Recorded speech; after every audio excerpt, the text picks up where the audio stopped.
ہم کیا سمجھے اتنے لوگ جو مجلس میں آئے کیا سوچ کر آئے تھے؟ یہ ہاتھ کو شرف ملا ہے کہ یہ ماتم حسین میں اٹھا، پیروں کو عزت ملی کہ اس کے ذریعے آپ چلتے ہوئے مجلس حسین میں آئے، زبان کو وقار ملا کہ ذکر حسین کے لیے جاری ہوئی، آنکھوں نے شرف پایا کہ غم حسین میں ان آنکھوں سے آنسو نکلے۔ حسین کو شرف نہیں ملا، حسین کے غم میں آنسو کو بہانے سے میری آنکھ کو شرف ملا۔ اس ذہن کے بہت ہی قریب ترین صحابی شاعر کا نام تھا، خبر ملی کہ دیوبند آئے، امام صدر محفل سے دروازے تک پہنچ گئے دیوبند کے استقبال کے لیے، نہ صرف پہنچے بلکہ قریب جا کر دیوبند کے گلے میں باہیں ڈال دی، نہ صرف باہیں ڈالی، اس کے بعد ایک جملہ کہا، اے میرے دادی کے خدمت گزار۔ سمجھ میں آیا؟ ایک شخص جو امام حسین کا ذکر کرتا ہے، اس شخص کو امام رضا نے لقب دیا، اے میرے دادی کے خدمت گزار۔ چاہے وہ شخص نحا پڑھنے والا ہو، مرثیہ پڑھنے والا ہو، سوس پڑھنے والا ہو، ماتم کرانے والا ہو، ذکر کرنے والا ہو، وہ کسی اور کا خادم نہیں ہے، امام کہہ رہے ہیں میرے دادی کی خدمت گزار۔ پوچھا دیوبند محرم کا چاند آ گیا، مرثیہ لکھے ہو؟ کیا مولا کیسے ممکن ہے کہ محرم آ جائے اور میں نیا مرثیہ نہ لکھوں؟ کہا جاؤ ممبر پر، کمل پھر آپ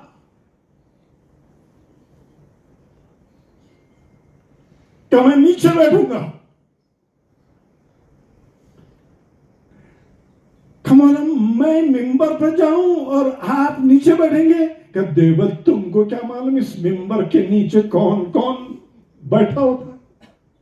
اس کے بعد امام فرماتے ہیں دیوبند تمہیں یاد ہے عرب کا طریقہ ہے جب کسی گھر میں میت ہو جاتی ہے تو اس گھر کا مرد مردانی دروازے پر کھڑا ہوتا ہے، اس گھر کی عورت زنانی دروازے پر کھڑی ہوتی ہے، آنے والے جو پرسہ دینے کے لیے آتے ہیں ان کا استقبال کیا جاتا ہے۔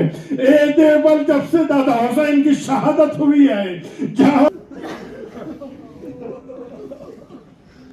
عزیزان گرامی تاریخیں بہت آگے بڑھ چکی ہیں، اور یہ وہ تاریخیں ہیں جب اہل حرم کا قافلہ شہر شام میں داخل ہو چکا ہے۔ دربار کی منزلیں، قید خانے کی منزلیں مسلسل یقیناً آپ سن چکے ہوں گے۔ ایک مصائب کا رخ بیان کیا جائے، اسی پر شاید مجلس ختم ہو جائے۔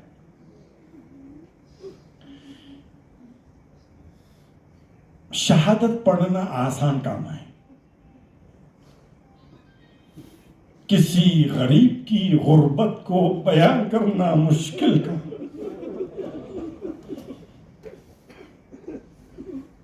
شہادتیں 10 محرم کو ہو چکی، اب اس کے بعد جو قافلہ کربلا سے کوفہ، کوفے سے شام چلا ہے، یہ غریبوں کا قافلہ ہے۔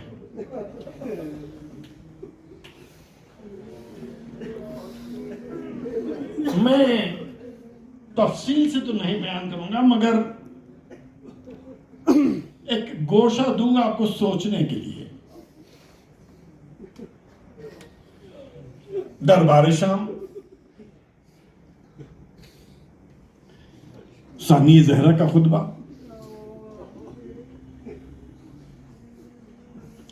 بہت سے لوگ کہتے تھے نا شہزادی نے خطبہ پیش کیا، چوتھے امام نے خطبہ پیش کیا، بس وہاں رک جائیے۔ دیکھیے اگرچہ کہ میرے لیے یہ نیا شہر ہے، لیکن پھر بھی میں ایک ایسے لوگوں کے سامنے مجلس پڑھ رہا ہوں جس کے لیے مجھے یقین ہے کہ وہ مجھے سننے کے لیے بیٹھے ہیں۔ میں بیٹھا ہوں تو میرے ہاتھ کھلے ہیں، میرا ذہن کھلا ہے، مجھے یقین ہے کہ میں جو بولتا جا رہا ہوں آپ سن رہے ہیں۔ اپنے لوگوں کے سامنے مجلس پڑھنا اور بات ہے، غیروں کے سامنے جا کر یہی تقریر کرنا اور بات ہے۔ ایک مرد کا مردوں کے بیچ میں بیٹھ کر تقریر کرنا اور بات ہے، ایک عورت کا اجنبی مردوں کے بیچ میں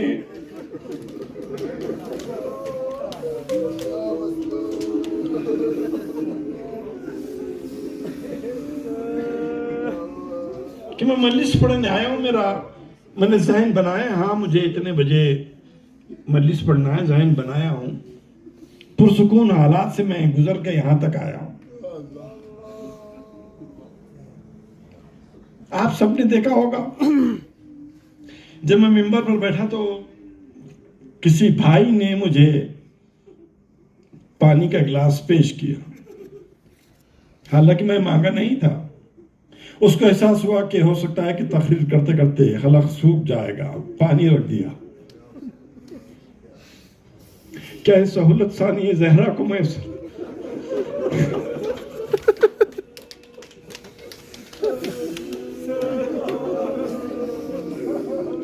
جس کی نظروں کے سامنے بھائی کا کٹا ہوا سر ہو، ہاتھ زنجیروں میں بندھے ہوں،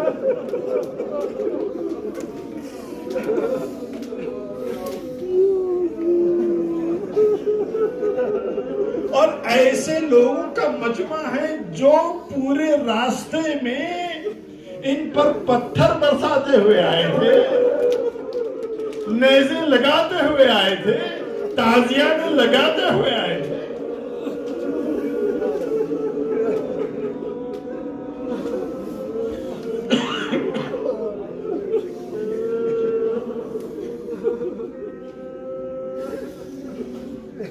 دروازے کے قریب پہنچی، دربار کے آپ تفصیلات جانتے ہیں، جو لوگ زیارتوں کو گئے ہیں ان کو اندازہ ہے کہ کچھ جو باقی ہے وہ دربار کیسے تھا۔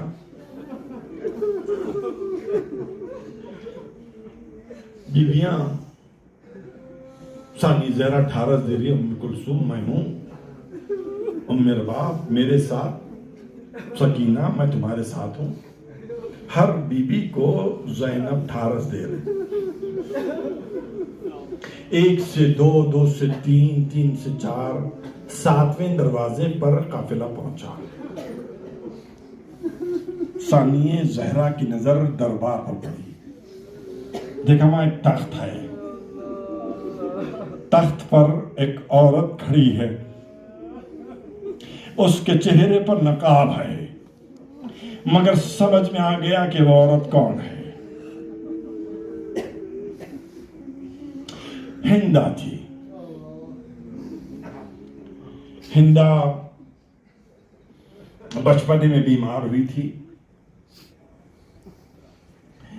اور طبیبوں نے مدینے لے جاؤ، مذہب تمہارا اگرچہ کہ مختلف ہے، علی سے گزارش کرو، علی اگر دعا کر دیں تو بچی کو صحت مل سکتی ہے۔ ہندا کا باپ ہندا کو لیا ہوا مدینے آیا، مولا کائنات کی خدمت میں حاضر ہوا کہ یا علی یہودی ہوں، شام سے آیا ہوں، بیٹی ہے، بیمار ہے۔ حکیموں نے جواب دے دیا، طبیبوں نے جواب دے دیا، گزارش ہے کہ آپ اس کے لیے دعا کریں۔ علی نے آواز دی، حسین۔ حسین کو طلب کیا، ایک برتن منگایا، اس میں پانی رکھا، حسین سے کہا کہ اس پر ہاتھ رکھو، حسین نے ہاتھ رکھا۔ علی نے کہا یہودی یہ پانی کو لے جا کر اپنی بچی کو نہلا دے، انشاءاللہ اللہ شفا دے گا۔ یہودی چل کر مدینے آیا، بیٹی پر پانی ڈال دیا، شفا ہو گئی۔ بیٹی نے پوچھا بابا یہ معجزہ کیسے ہوا؟ کہ کچھ نہیں، لوگوں نے مشورہ دیا تھا، مدینہ گیا تھا، علی سے خواہش کی، دعا کی، کہ علی نے دعا کی، کہ علی نے دعا نہیں کی، علی نے حسین کو بلایا تھا۔ اور حسین کا ہاتھ کا لگا ہوا پانی میں نے تم پر ڈالا، تم کو شفا ملی۔ بیٹی نے کہا کہ ہم ایک اور مرتبہ مدینے جاتے ہیں۔ باپ نے پوچھا آپ کیوں جاؤ گی؟ کہا حسین کا شکریہ ادا کرنے کے۔ ہندا کا باپ ہندا کو لیا ہوا دوبارہ مدینے آیا، خدمت حسین میں باپ اور بیٹی حاضر ہوئے۔ حسین کی نظر پڑی، پوچھا کون؟ کہا میں ہندا۔ کہا کیسے آنا ہوا؟ کہا کچھ نہیں، صرف شکریہ ادا کرنے آئی ہوں۔ حسین نے جواب دیا جس کے سر پر چادر نہیں ہوتی ہم ان سے ملاقات نہیں کرتے۔ شکریہ ادا کرنا ہو تو میری بہن کے پاس چلے جا، ملاقات کر لے۔ ہندا زینب کی خدمت میں آئی۔ زینب نے پوچھا ہندا چاہتی کیا؟ کہا بیوی کچھ نہیں، صرف شکریہ ادا کرنے آئی تھی۔ زینب نے کہا اگر تو حسین کا شکریہ ادا کرنا چاہتی ہے تو ایک طریقہ یہ ہے کہ تو طے کر لے کہ آج کی تاریخ سے ہمیشہ حجاب میں رہے۔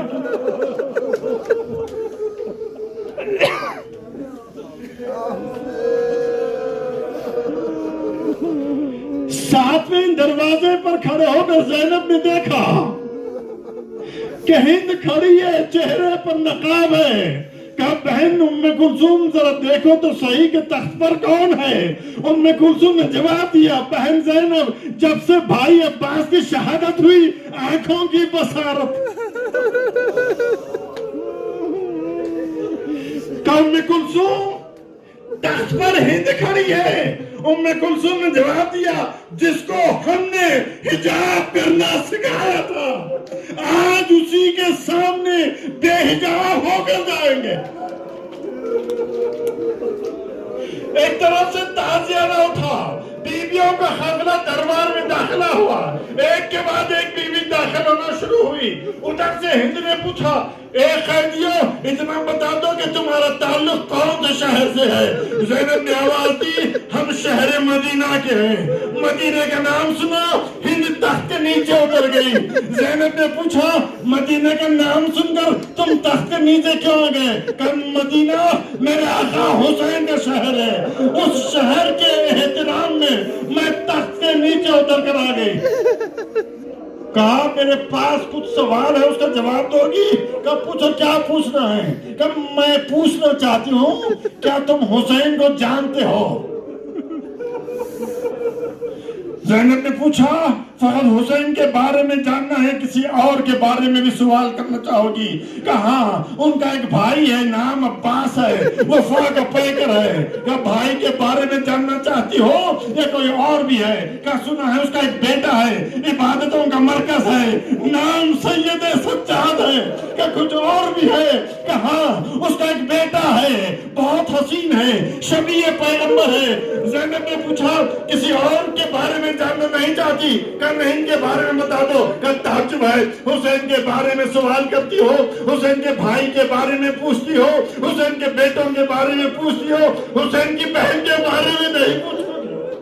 ہند نے کہا خبردار اس حسین کی بہن کا نام اس نجس دربار میں نہیں لینا، اس لیے زینب اس بی بی کا نام ہے جس کی ماں کا جنازہ رات کی تاریکی میں اٹھایا گیا۔ ایک مرتبہ زینب نے چہرے سے بالوں کو ہٹایا کہ ہندا میں زینب یہ ام کلثوم ام رباب یہ حسین کا سر ہے، اس کے بعد علی اکبر، پھر قاسم، پھر ام محمد اور وہ کونے میں عباس کا سر ہے۔ ہند نے پوچھا بیوی اتنا بتا دو، اتنا عظیم واقعہ ہو گیا عباس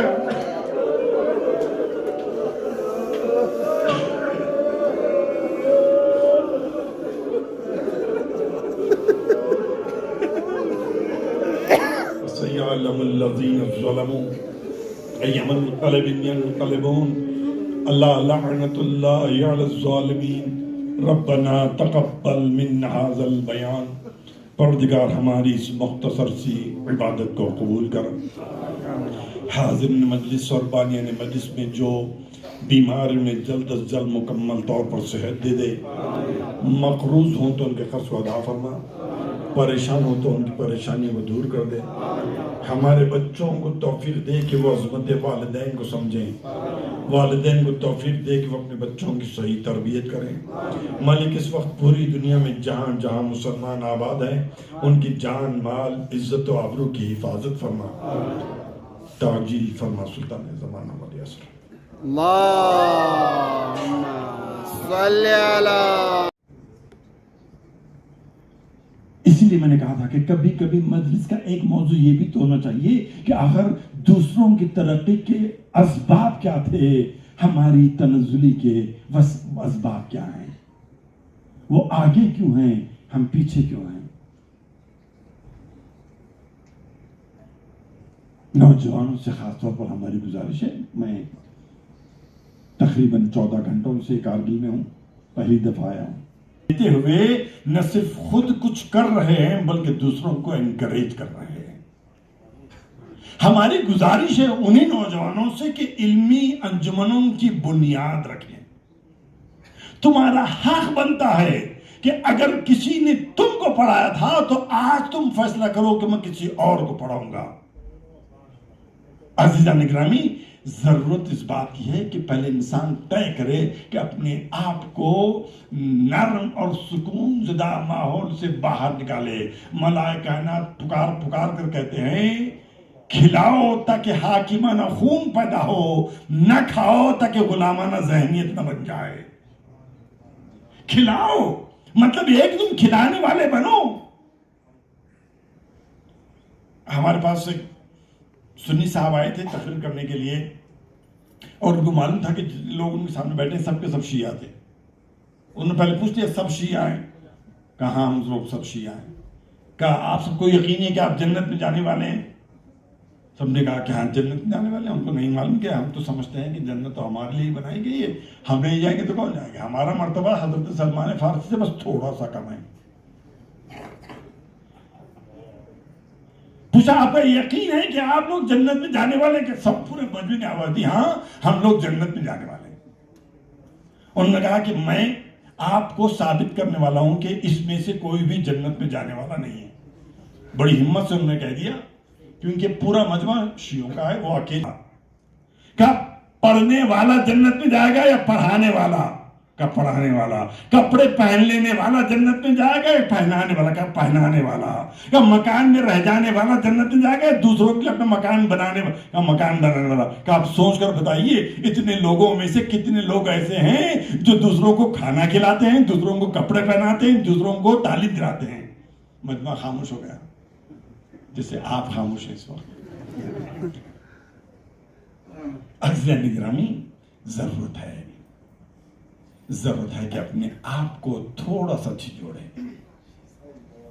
علی کو فقط خیبر میں نہ دیکھیے بلکہ میں تو کہتا ہوں کہ علی کو محراب عبادت میں بھی نہ دیکھو.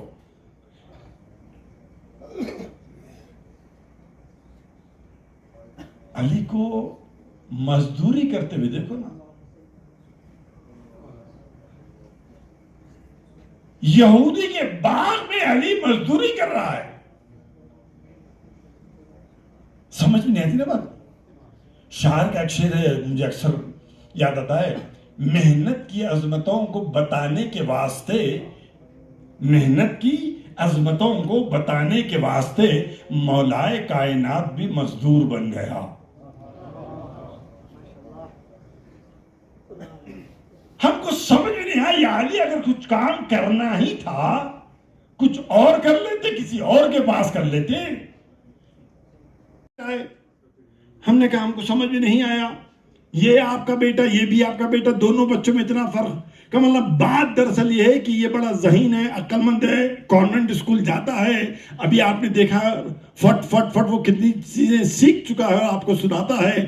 یہ ذرا عقل سے کمزور ہے، لہٰذا میں نے اس کو کانوینٹ میں داخلہ نہیں دلایا، محلے کے مسجد کے مدرسے میں داخلہ دلا دیا ہے. سوروں کی تلاوت بہت اچھی کرتا ہے. عزیزان گرامی، جس کو ہم نے عقل مند سمجھا، ذہین سمجھا، انٹیلیجنٹ سمجھا، اس کو دے دیا کہ جاؤ تم پڑھو، بابا بلیک شپ ہمٹی ڈمٹی، اور جو ہماری نظر میں کمزور تھا اس کو ہم نے اللہ کے راہ میں دے دیا کہ جاؤ تم.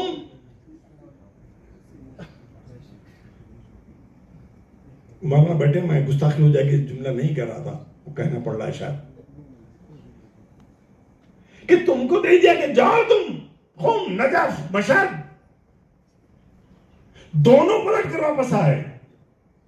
جس کو ہم نے دنیا کے حوالے کیا تھا اس کے حصے میں آیا میک ڈونلڈز کا ڈبل برگر، پیزا ہٹ کا پیزا، KFC کا چکن.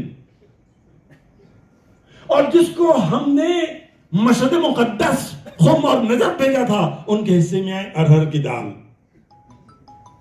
جس کو ہم نے دنیا کے حوالے کیا تھا اس کے حصے میں آیا پولو کا شرٹ، نائکی کا جوتا. اور جس کو ہم نے ہمارے مذہب کے لیے سرو کیا تھا اس کے حصے میں آئے ایصال ثواب مرحومین کے نام پر دیے ہوئے کپڑے. غضب علی غضب ہم نے یہ کیا کہ ہمارے گھر میں جو گندگی صاف کرنے کے لیے آتی ہے اس کو 200 روپے دیے جاتے ہیں، جو مولوی ہمارے بچے کو قرآن پڑھانے آتا ہے اس کے حصے میں 100 روپے آتے ہیں.